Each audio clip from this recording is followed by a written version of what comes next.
Umat beriman yang terkasih, salam jumpa kembali dalam katekese kitab suci. Pada kesempatan ini ada pertanyaan. Siapa yang menuliskan kisah penciptaan pada hari pertama sampai hari kelima?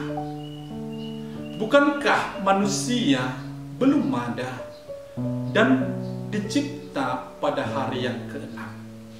Untuk menjawab pertanyaan ini supaya lebih jelas, baiklah kita lihat sebentar latar belakang penulisan dan juga beberapa bagian tentang kitab Kejadian.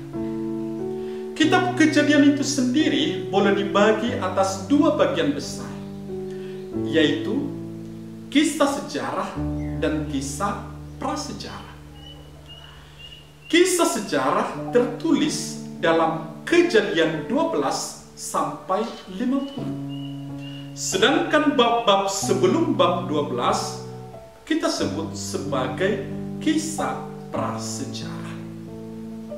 Mana yang duluan ditulis? Yang duluan ditulis tentu adalah Kejadian 12 sampai 50. Yang isinya menciptakan sebuah narasi akan janji pembebasan dari Mesir. Dengan narasi ini mau dikatakan bahwa bangsa Israel yang dibebaskan itu sebelumnya sudah merupakan bangsa atau umat Yahweh.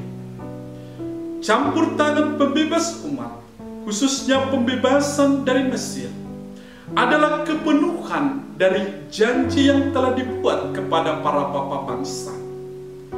Dimulai dari janji kepada Abraham yang ada dalam Kejadian 12. Kemudian setelah itu tertulis, para teolog Israel menghadapi misteri dasar kehidupan yang menjadi landasan semua kesejahteraan umum. Pertanyaannya adalah, dari mana asal dari segala yang hidup? Mereka kemudian memanfaatkan bahan-bahan dari tradisi umum Timur dekat, tetapi diolah dan digunakan dengan cara teologis yang khas. Di satu sisi, mereka berusaha menghilangkan mitos-mitos tentang realitas dengan yang mengasumsikan bahwa semua tindakan nyata ada bersama dengan para dewa, serta ciptaan di dalam dan dari dirinya sendiri tidak memiliki arti yang signifikan. Di sisi lain, mereka juga mencoba menolak pandangan ilmiah tentang penciptaan yang mengatakan bahwa dunia mengandung misteri sendiri dan dapat dipahami dengan sendirinya tanpa ada kaitan dengan yang ilahi. Maka dua hal ini ingin dijawab oleh para teolog pada waktu itu. Maka perlu kita ingat bahwa penulis kisah penciptaan tidak mau menampilkan paparan kronologis dari kejadian yang terdapat dalam penciptaan pada awal sejarah manusia, tetapi mereka ingin menemukan dan menyatakan prinsip tentang keberadaan yang menunggu untuk diimplementasikan pada sepanjang waktu. Seorang ahli mengatakan, yaitu Grelot, bahwa para penulis mengungkapkan kedalaman dari keberadaan dalam terminologi waktu. Karena itu para saudara, ada dua versi tentang asal mula manusia, yaitu Kejadian 1 ayat 1 sampai bab 2 ayat 4a dan Kejadian 2 ayat 4b sampai 25. Pada bagian pertama disebut bahwa Elohim, yaitu kata Ibrani yang lazim untuk Allah, menciptakan langit dan bumi dalam 6 hari, mulai dari terang yang menerangi kegelapan pada hari pertama dan berakhir pada penciptaan manusia pada hari ke-6. Kemudian Allah beristirahat pada hari ke-7, memberkati dan menguduskannya. Itulah hari Sabat. Dalam bagian kedua, Yahweh, Allah disebut dengan nama pribadinya, menciptakan Adam dari debu tanah dan menghembuskan napas kehidupan ke dalamnya. Kemudian Allah menempatkan manusia pertama itu di Taman Eden, lalu menciptakan perempuan dari tulang rusuk Adam sebagai penolong yang sepadan dengannya.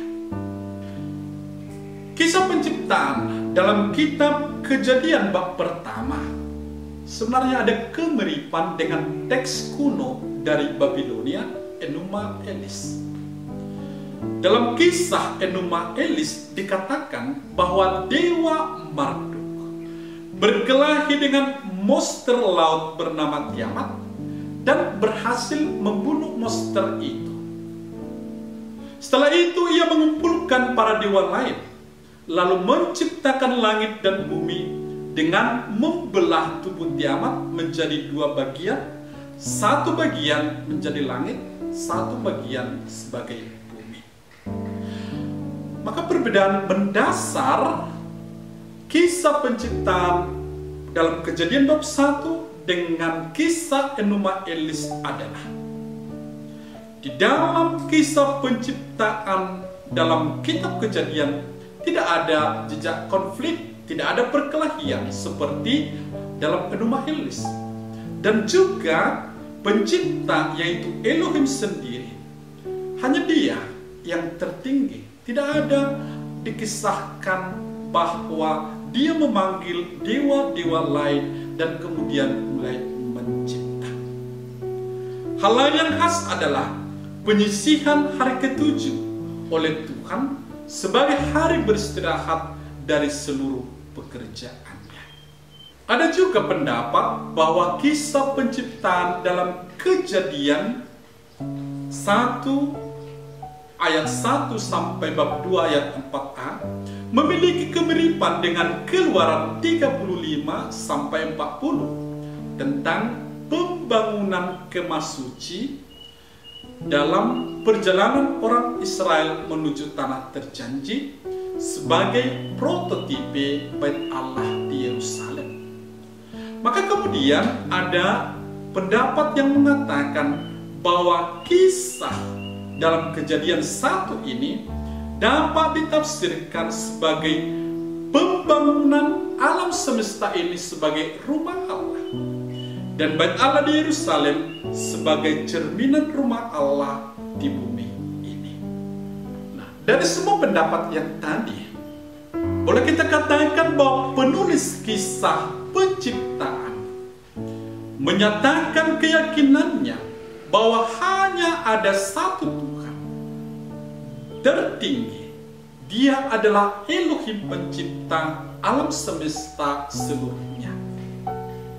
Para teolog yang bekerja dengan cara khas Israel ini yakin bahwa pertama, makna tertinggi dari ciptaan dapat ditemukan dalam hati dan tujuan pencipta.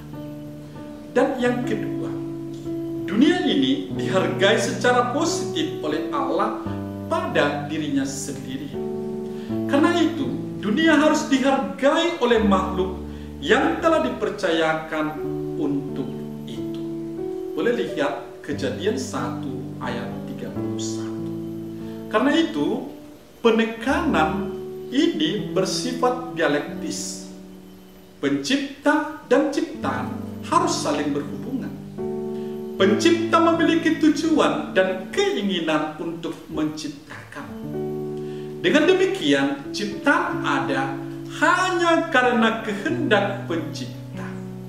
Sang pencipta terus berbicara tentang ciptaan, meminta kesediaan dan kepatuhan pada kehendaknya.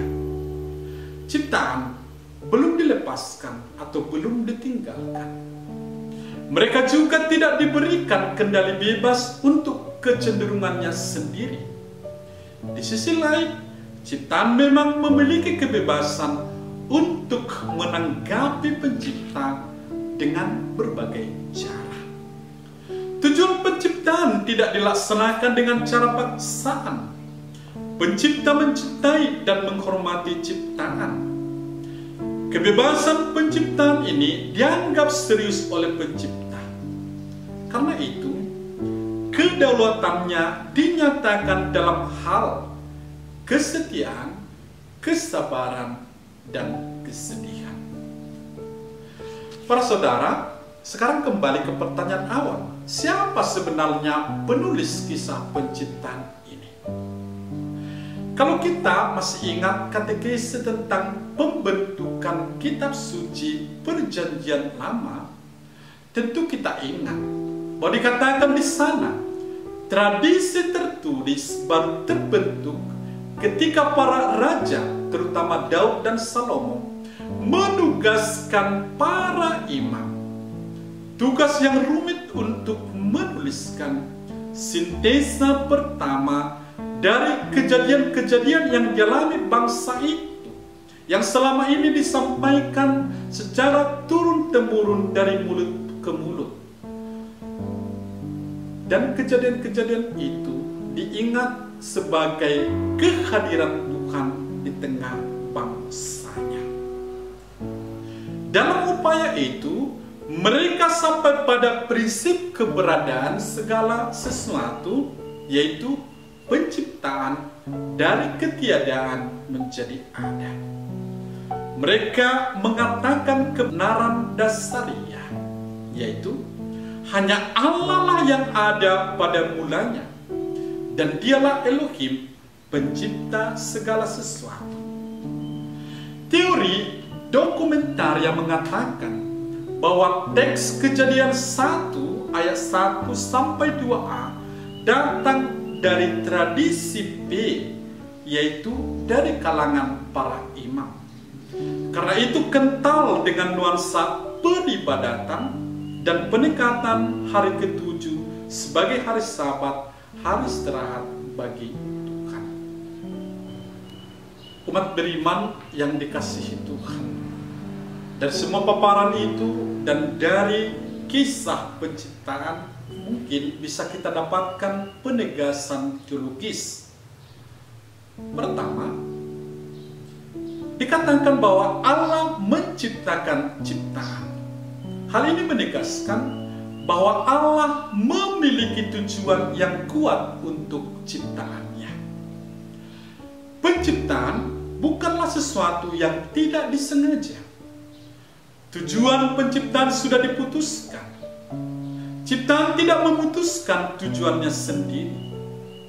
Pencipta bermaksud menciptakan ciptaan untuk mewujudkan suatu kesatuan yang taat kepada tujuan penciptaan.